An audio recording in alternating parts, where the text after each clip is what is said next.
Hi friends, இன்றைக்கி என்ன பண்ண போகிறேன்னா ஒரு குருமா பண்ண போகிறோம். அதுக்கு தேவையான பொருட்கள் என்னென்னு நான் காமிக்கிறேன். ஃபஸ்ட்டு ஸ்டவ் பற்ற வச்சு குக்கரில் ஒரு 2 ஸ்பூன் அளவுக்கு எண்ணெய் ஊற்றிட்டு அதுக்கப்புறம் கொஞ்சம் கரம் மசாலா ஐட்டம்ஸ் போட்டுக்கலாம். பட்டை, லவங்கம், ஸ்டாரு இதெல்லாம் இந்த அளவுக்கு எடுத்து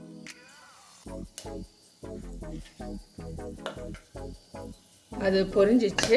இனி 2 வெங்காயம் எடுத்திருக்கேன். அந்த 2 வெங்காயம் போட்டுக்கலாம்.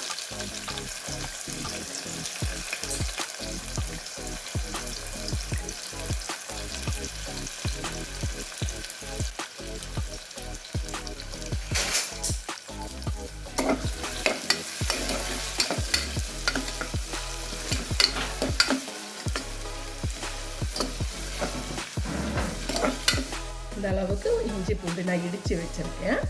இது இவ்வளோ சேர்த்துருங்க. ஒரு 2 ஸ்பூன் அளவுக்கு இருக்கும்.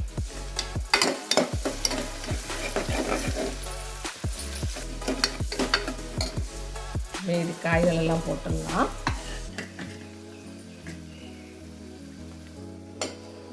ஒரு கேரட் எடுத்திருக்கேன், ஒரு உருளைக்கிழங்கு, ஒரு 6-7 பீன்ஸ் எடுத்திருக்கேன், ஒரு 5 பச்சை மிளகாய். நான் இன்றைக்கி வெள்ளை கலரில் தான் குருமா செய்ய போகிறேன். அதனால் பச்சை மிளகா கொஞ்சம் ஜாஸ்தியாக சேர்க்கணும்.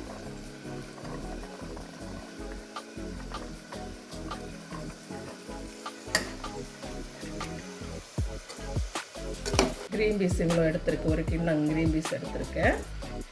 அது போடுறேன். பட்டாணி, அப்புறம் ஒரு தக்காளி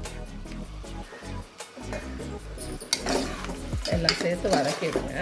ஈஸியான மெத்தேடு. எல்லாம் கூட போட்டு வதக்கிட்டு நம்ம தண்ணி ஊற்றி வேக வச்சிட்டோம்னா போதும்.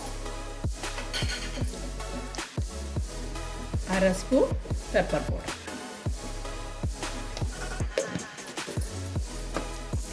வெள்ளைக்குருமைனால நான் லைட்டாக மஞ்சள் தூள் போடுறேன்.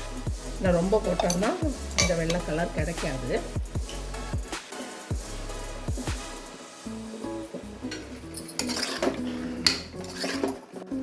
ஒரு கிளாஸ் தண்ணி ஊற்றிக்கலாம்.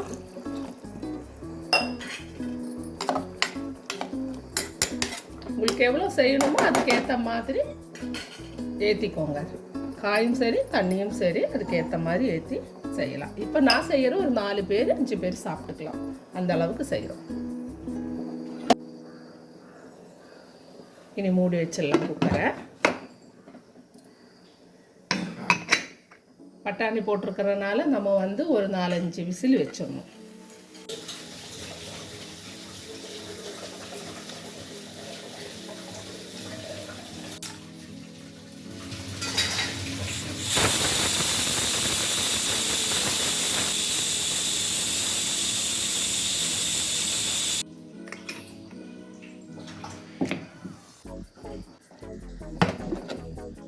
அது கரெக்டாக வெந்துடுச்சு. இனி நம்ம அரைக்கிறது ஊற்றிக்கலாம். பாருங்கள், கரெக்டாக வெந்துடுச்சு. இதில் நான் வெள்ளை குருமா தான் செய்கிறேன். நீங்கள் இதில் மிளகாத்தூள் போட்டோம்னா ரெட் கலர் குருமா வந்துடும். ஈஸி தான். அப்புறம் நான் அரைச்சி வச்சுருக்கேன் 1/2 தேங்காய், 1/2 மூடி தேங்காய், அப்புறம் ஒரு 1/2 ஸ்பூன் சோம்பு, பச்சை மிளகாய், ஒரு 4 முந்திரி பருப்பு போட்டிருக்கேன். இது நல்ல மைய அரைச்சி நம்ம ஸ்டவ் பாஃபில் தானே இருக்குது, பற்ற வச்சுட்டு அது கொதிச்சுட்டு ஊற்றிக்கலாம். இது ஊற்றிக்கலாம். இந்த விழுத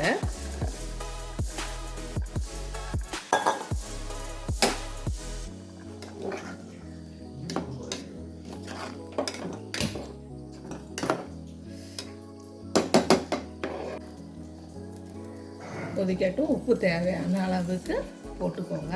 ஏற்கனவே போட்டிருந்தேன், கொஞ்சம் கம்மியாக இருக்குது, அதனால் கொஞ்சோண்டு போட்டிருக்கேன்.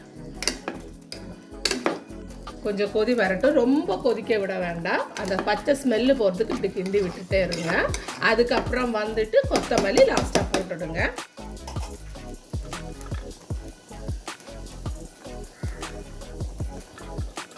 இவ்வளோ தான் குருமா ரெடி.